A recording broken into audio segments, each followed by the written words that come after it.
24 травня, 1182-й день анексії Криму. В ефірі «Заман». Я Єлизавета Цереградська. Вітаю. У центрі столиці, у урядовому кварталі, продовжуються мітинги. Активісти організації «Автоєвросила» зосереджені у 3 місцях – біля Верховної Ради, Кабінету міністрів України та біля комітету на вулиці Липській. Організатори говорять, зібрали на акцію біля 1000 машин з єврономерами з різних міст України – Одеси, Львову, Харкова, Києва та інших. Пікетчики вимагають спростити умови пересування на машинах з іноземною реєстрацією. О 4-й годині вони збираються колоною проїхати центром Києва. Наші журналісти знаходяться на місці подій. Про розвиток ситуації у наступних випусках.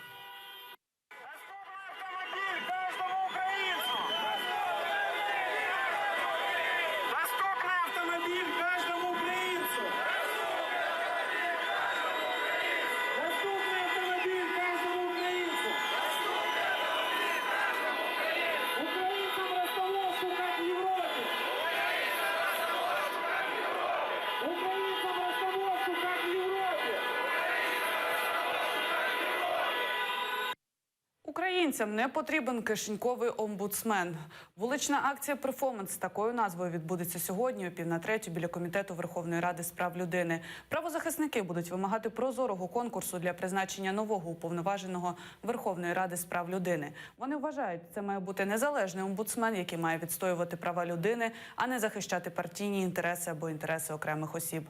В цей час у Комітеті Верховної Ради розглядатимуть кандидатури Людмили Денісової від Народного фронту, Сергія Алєксєєва від БПП та Андрія Мамалиги з ініціативи фракції Радикальної партії.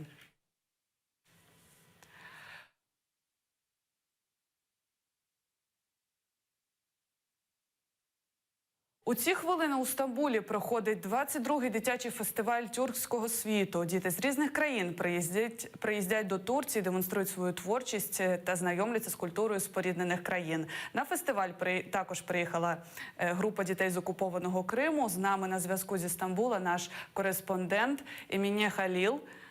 Еміне, розкажіть, будь ласка, що там зараз відбувається, як проходить фестиваль?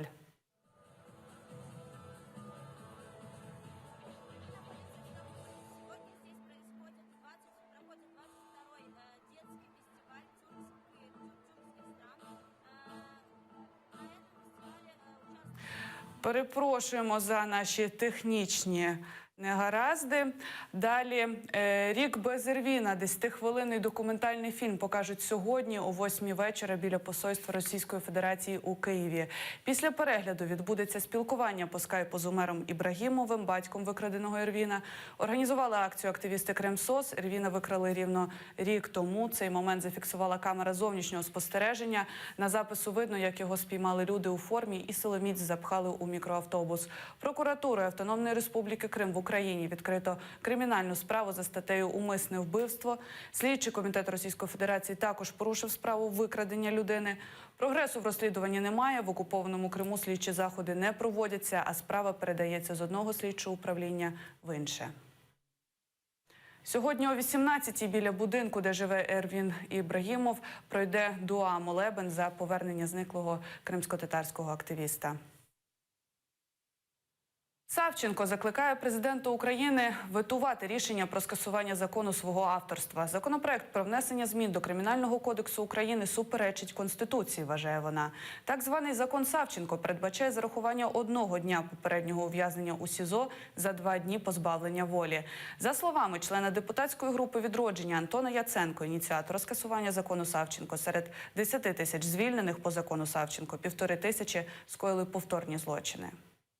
Закон, який прийнятий про скасування закону Савченко, він є антиконституційним. Він порушує статтю 22 Конституції, яка говорить про те, що прийняття нових законів або внесення поправок до діючих законів не повинно звужувати права людини. Закон не випускає, закон просто перераховує термін. Якщо людині не було надано пожиттєве ув'язнення, значить вона б рано чи пізно вийшла. І немає ніякої гарантії, що вона б не скоїла злочин, якщо вона мала то на меті. Акція на підтримку воїнів АТО, які знаходяться за ґратами, пройшла під стінами Лук'янівського СІЗО. Її до Дня Героїв організував Комітет визволення політичних в'язнів, щоб підтримати затриманих екс-бійців батальйонів «Торнадо», «Січ» та ОУН. На акції була наша знімальна група. Ми тут на підтримку політв'язнів. Політв'язнів ми вважаємо не лише добровольців, які воюють за волю України на Сході, а громадських активістів, які теж потерпають в зв'язку зі своєю громадсько-політичною діяльністю.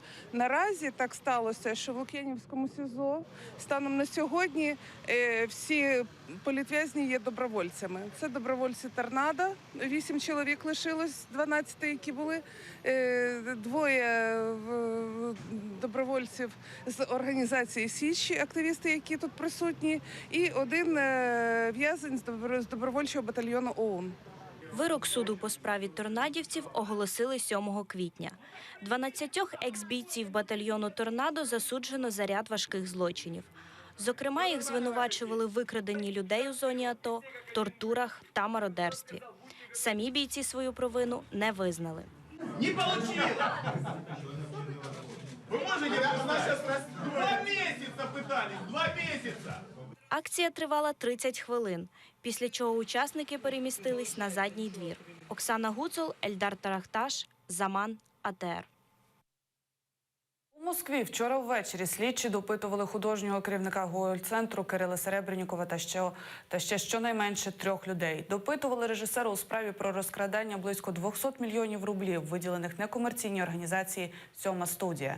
Зранку прийшли з обшуками у театр Гоголь-центр і в квартиру Серебреннікова. Під час обшуку акторів театру замкнули у великій залі і вилучили в них телефони. Підтримати колег під стіни театру прийшли російські опозиційні політики, актори і режисери. Актриса Чулпан Хаматова прочитала заяву, яку підписали, зокрема, Олег Табаков, Марк Захаров, Євген Миронов, Ліза Боярська, Сергій Гармаш та інші. У заяві вони висловили надію на те, що слідство відбуватиметься справедливо. Мы, коллеги и друзья Кирилла Серебренникова и театра «Гоголь-центр», потрясены сегодняшними событиями. Кирилл Серебренников – один из самых ярких российских режиссеров, чьи заслуги признаны не только у нас в стране, но и во всем мире. Мы все знаем его как честного, порядочного и открытого человека. Я считаю, что мы имеем дело с такой примитивной, вульгарной борьбой с инакомыслием. Сотрудники, руководители Гоголь-центра никогда не занимались политикой, они занимались культурой. Но у них очевидно иная система ценностей, система взглядов, чем у тех людей, которые обитают в коридорах власти. Вот ровно из-за этого и происходит эта атака. У центрі окупованого Сімферополя біля академічного театру спиляли реліктову сакуру. Небайдужі очевидці виклали відео у Фейсбук. Вони обурені загибелю дерева, яке, по їхнім словам, є гордістю міста. На думку сімферопольця, сакура заважала директорові театра паркувати свою машину біля будови.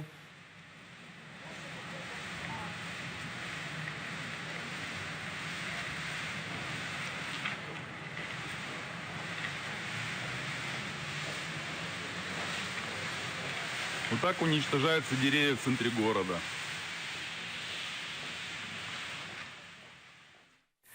Наразі це все. Ефір продовжить програма «Бугоні». Скандер Меметов о 17-й годині розповість про останні новини у випуску «Заман». Оформлюйте підписку на канал АТР на нашому сайті. Нам потрібна ваша підтримка. І залишайтеся з АТР.